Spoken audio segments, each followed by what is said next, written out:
Yeah, now if you have any comments or any questions, we have a few minutes.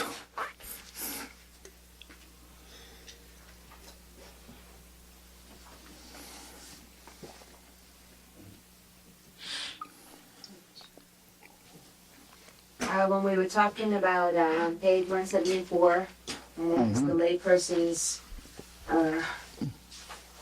term is pushing buttons. Those who push all buttons. Yes.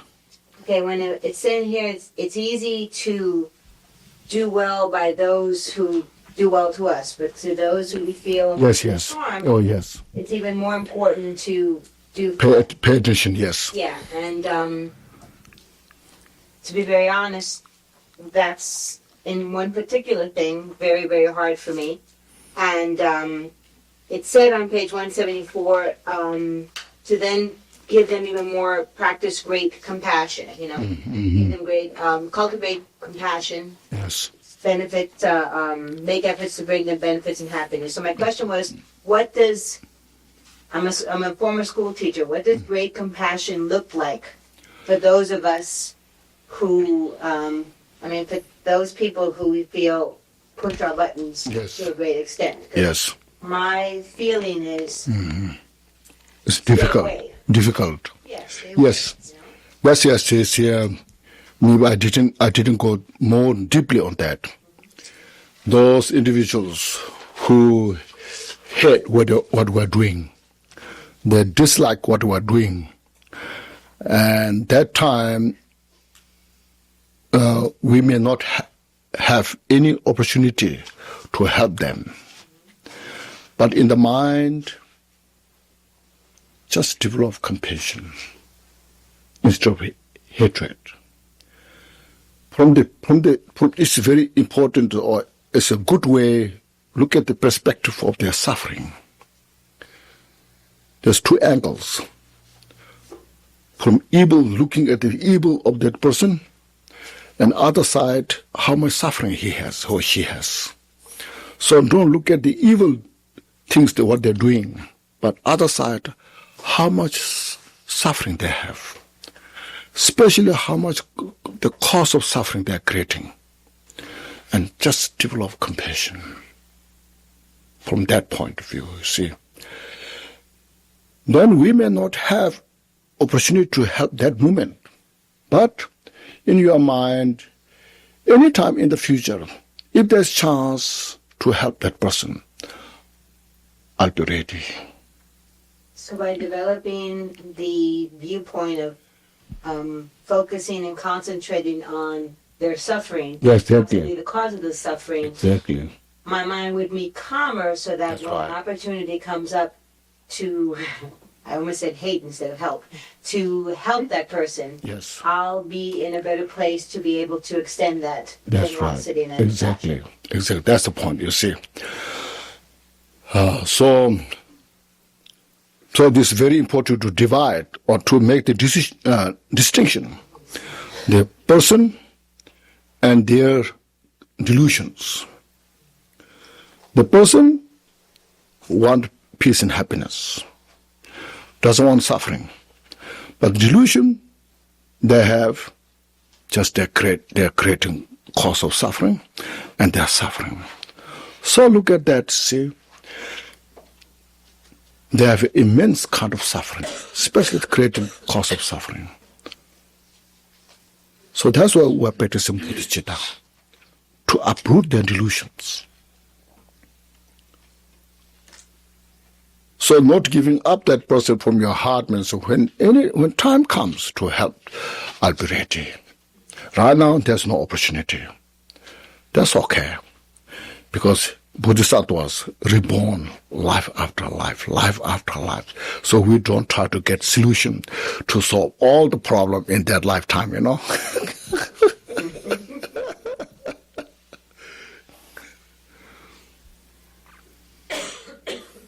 Yes. What you were just saying in response to the question just made me think. To think. Yes. Yes. That oftentimes in sort of relating to some other person that and I'm thinking about their suffering Mm-hmm. and looking at it and everything, it's like I find that I slip into arrogance Mm-hmm. Mm-hmm. and I don't think about my own suffering That's right. and in equanimity. Yes. So I have to be mindful Yes. of that tendency. Yes, yes, yes. That's in the Bodhicitta section when you cultivate Bodhicitta's mission. How much suffering is there, and I don't have ability to solve all the problem. No, I don't have skill. So therefore, to have all the skill, I have to become Buddha.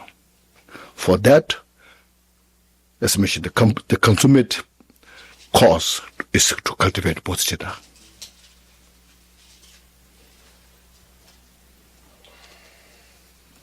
Yes. So then would do no harm be aspiration bodhicitta? Mm-hmm.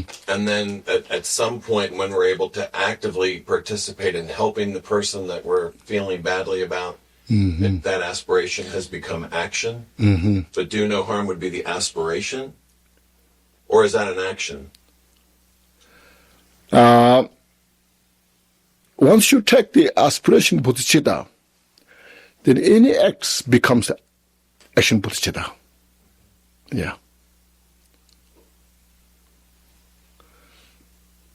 This you said you are related to your question, you see. Even at the time of Buddha, during the purification, Ajata Shatru the king, he involved harming the monks, killed his father, who's most devoted to Buddha, King Bimbisara. No? And that time Buddha didn't say anything, you see.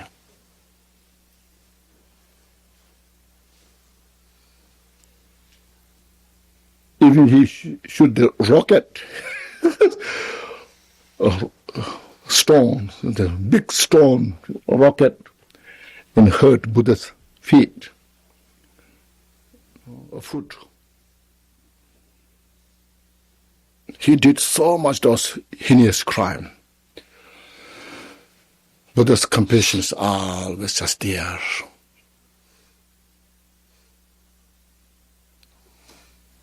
But then later it's mentioned when everything's changed and he needs this help desperately.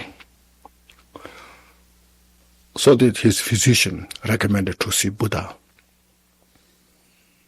When he came to Buddha, there's no any sense of resentment. Simply Buddha said, "Welcome the great king." No? Then how emotional he was.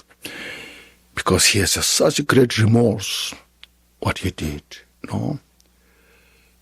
Within the midst of all these evil deeds, Buddha welcomed him to purify all his evil deeds and helped him. That's how you see.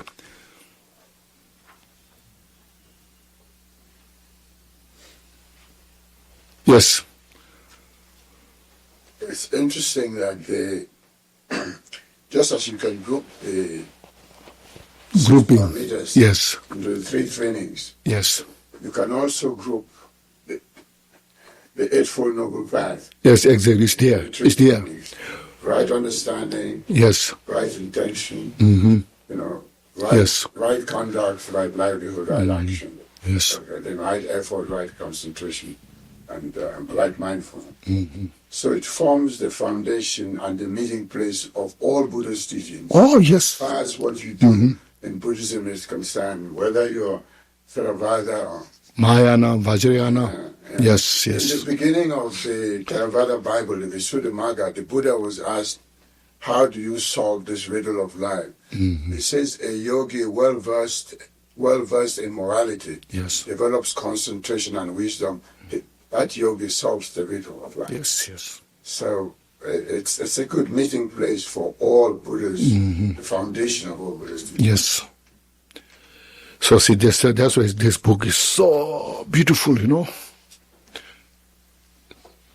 how Gampopa can, arrange this so beautifully. More you understand all Buddha's teaching differently, and look at this book, and it makes you real, you appreciate more and more.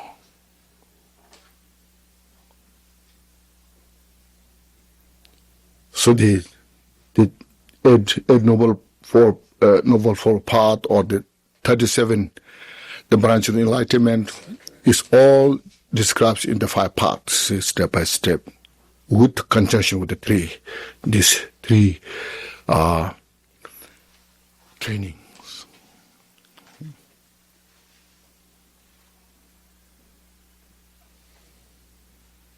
Yes, please. Everything that we have learned today is based on the potential existence of myself. Yes, exactly. Do I exist in a permanent way? You exist. In a permanent way, or I'm impermanent, or there's a soul like in Christianity? And This we first study and then practice step by step.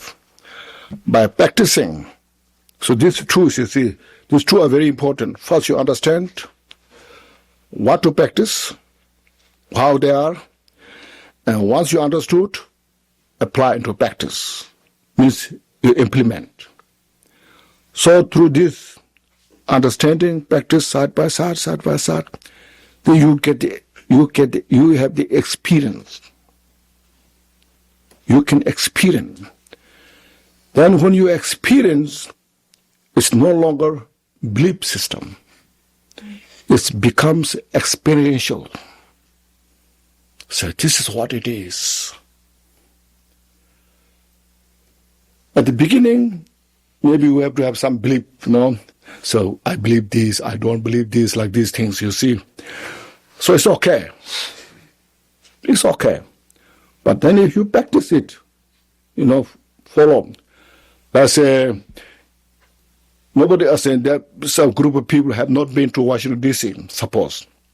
Some people say, you have this thing to see. And another people say, oh, maybe you have another thing to see. So there are many things to see. Maybe 5 people will say differently. And then you just say, now why should I say, It becomes like a belief system, you see, because you have not seen. But then one person takes you there, one whole day, look all around, see, then where they explain, and then what you see may be a little different. So all your beliefs is what you believed before you have seen is changed.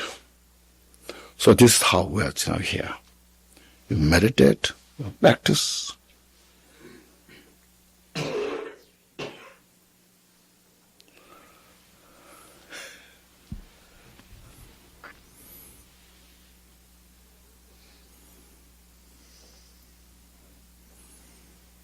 Yes. On page 176, when you were discussing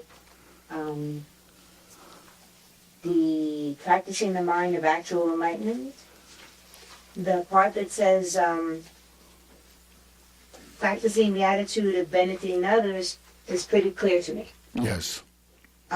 Practicing purification of one's own mind. Mm-hmm. What would that? What does that entail? What would be examples? Then just look at your own mind. What limitation you have? What I have more limit. What kind of limitation I have more? Look at that. Then focus on that. Purify. If you have like tendency of more anger, hatred, and then bring the other antidotes. Purify. See? So you purify through the antidotes. That's right. Antidote or remedy, or just looking at it says it's not exist by itself. So there's many ways to practice that, depending the level you are. Or sometimes you transform. Yeah, you can lay down. Yes. Just ask. Please rest for time being. It's not time to come up. So there are different ways to handle those. There's so many skillful methods. Yes, not just one.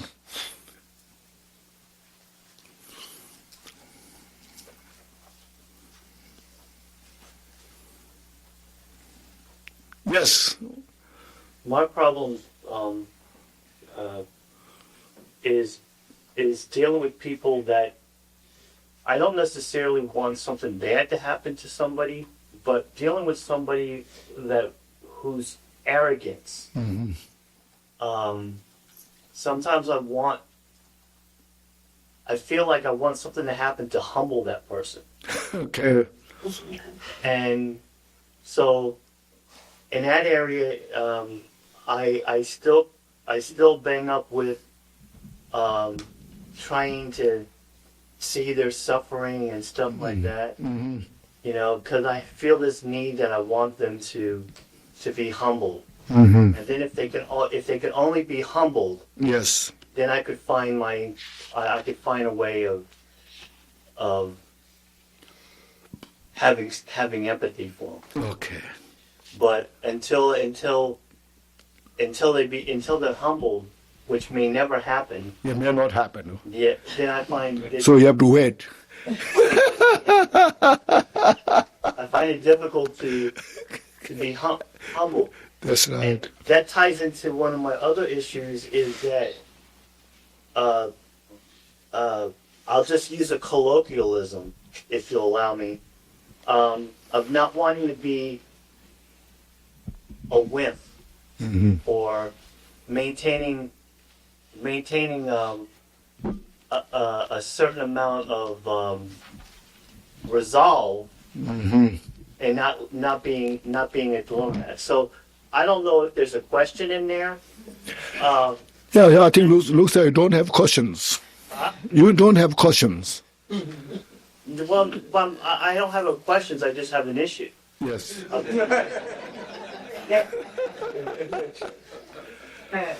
And I have sometimes it's difficult for me to apply these methods. Yes. Because I don't know if it's my own arrogance that's bumping up against their arrogance, Yes. or what. But I really want. I have a real difficult time applying this Yeah. against people who I think are arrogant, idiots, insensitive. Yes. If only there's something could happen to them to make them overcome their arrogance and be humbled, then I can find myself having compassion for them. Yes. Yeah, until they are humble, you don't have compassion. Yeah. Yes. So you have to. That's what I mean. You have to wait. When they will humble, then I will cultivate compassion.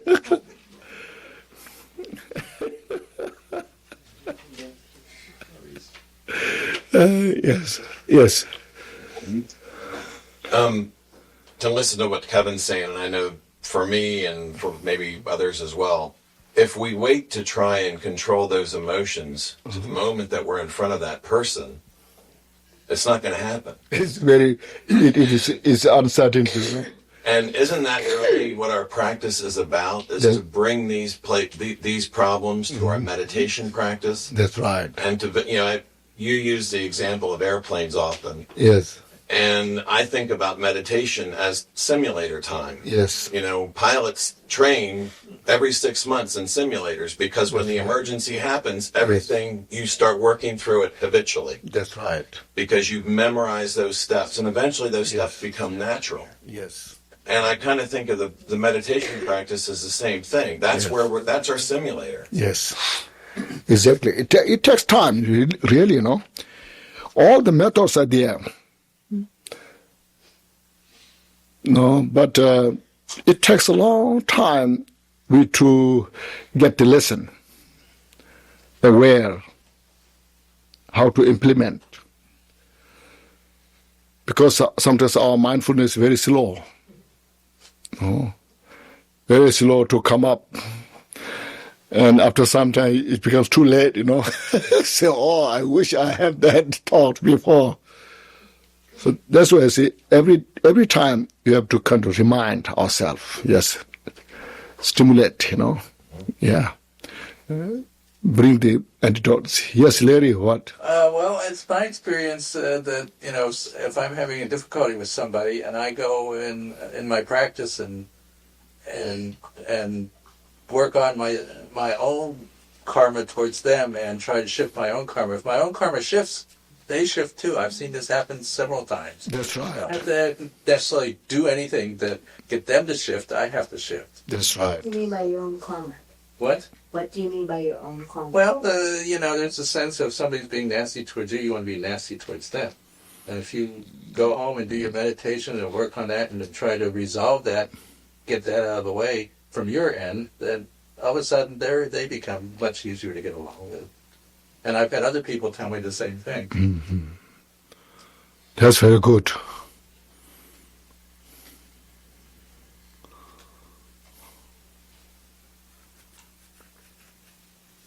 Yes. It's been my experience too that, like, if I hold on to someone that's wronged me, or I keep waiting for them to say, "Oh, I was wrong," or it has caused me so much more suffering, and so much more heartache to hold on to that. So when I think of meditation, it's kind of like letting it go and saying, okay, they did something wrong, but it has nothing. I can't change that, but I can change how I feel about it.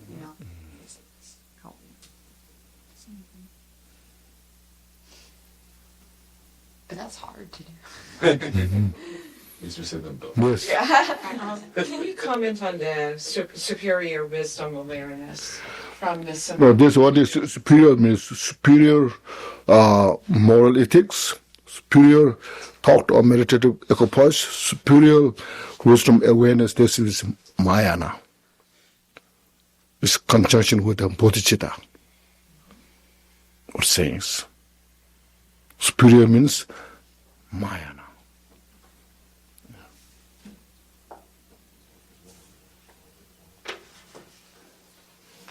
Yes, Kevin. I figured out my question. Okay. Yeah. Is it really practical to deal with somebody's afflictions before? I mean, can you deal with can you deal with it simultaneously with inside yourself and them, or does one really need to focus basically on themselves, their afflictions, before they're able to extend that to somebody else? In other words, the arrogant person, do I have to deal with my own arrogance before I can deal with theirs? That's exactly, yes. Because you cannot, I should say, cannot, or sometimes it's very difficult to resolve the other people's confusion. So, and they may not accept your recommendation. You see. You see. But you can deal yourself, That's the first, your choice. And you have a complete choice, Well, That's your responsibility. I wasn't necessarily so much worried about dealing with their arrogance for them. Yes. But my reaction to their arrogance. Yes, your reaction, yes. So Yeah. So I have to basically deal with my Yes, you are. So what's the difference? They're arrogant, I'm arrogant. Who's better and who's worse? So I have to take care of myself, So does that mean that I need to work on that before it's impractical for me to actually be looking to extend bodhicitta to them until I... No, first you develop bodhicitta within. You see, take care of that. Then there's a possibility to deal with others. Yes. So I've been doing it backwards. Yes, I think you are doing the wrong way, But solve others' problem, then you start solving your own problems.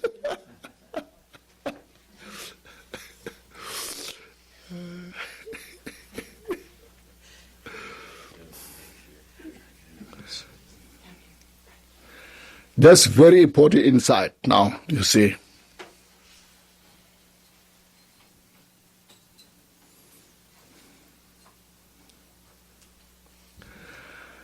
Okay, now please take a deep breath. Just relax. Be here. Bring your mind calm into the Bodhicitta and appreciate, rejoice this opportunity. And today, see, we reflected on the training of the aspiration Bodhicitta through the 5 topics, not forsaking any sentient beings, and reflecting on the benefits of the Bodhicitta, and to collecting the true accumulations, so forth. And then after that we reflected on the action Bodhicitta training, the 3 trainings, moral ethics, meditative equipoise, wisdom awareness. Relation to that, the 6 perfection. So look at those carefully.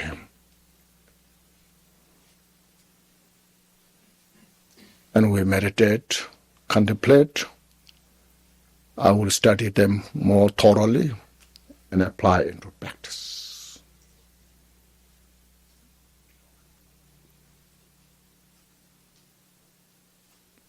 Through this method, I will make my mind workable, peaceful, relaxed, a source of peace for myself and source of peace for others.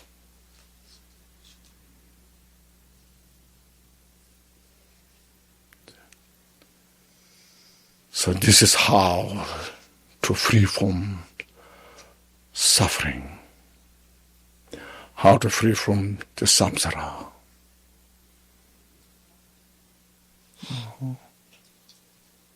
So please rejoice and wish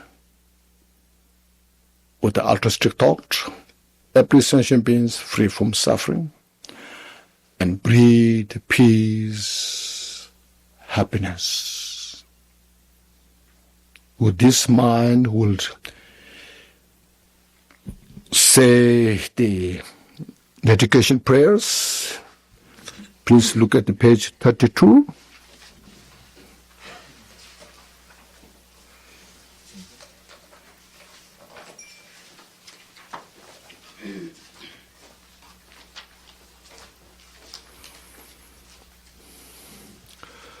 Glorious, holy, venerable, precious, kind, rooted lineage lamas, divine assemble of Yidams and assemblies of Buddhas, Bodhisattvas, Yogins, Yoginis, and Daginis dwelling in the 10 directions.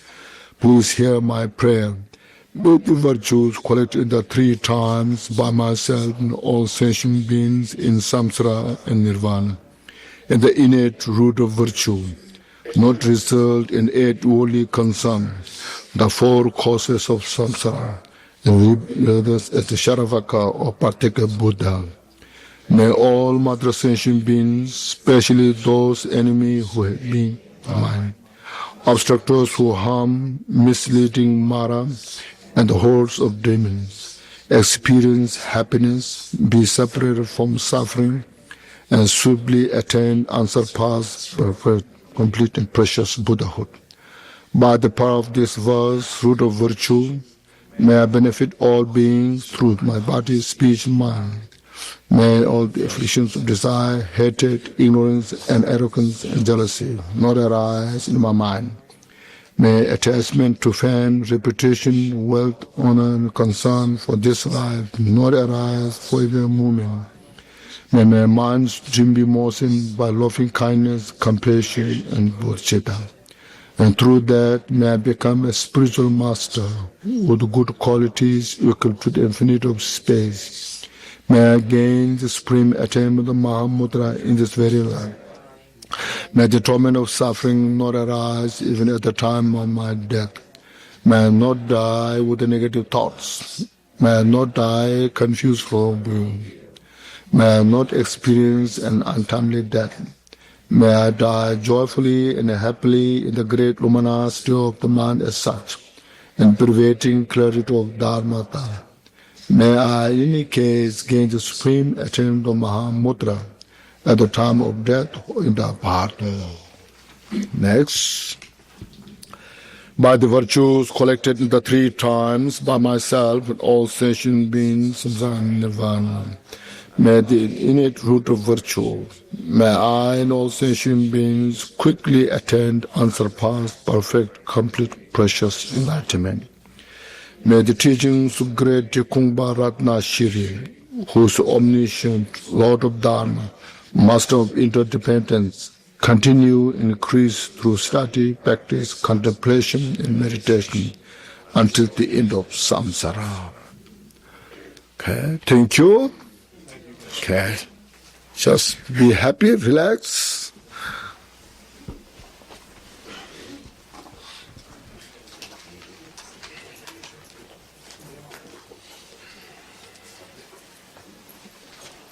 Mm-hmm.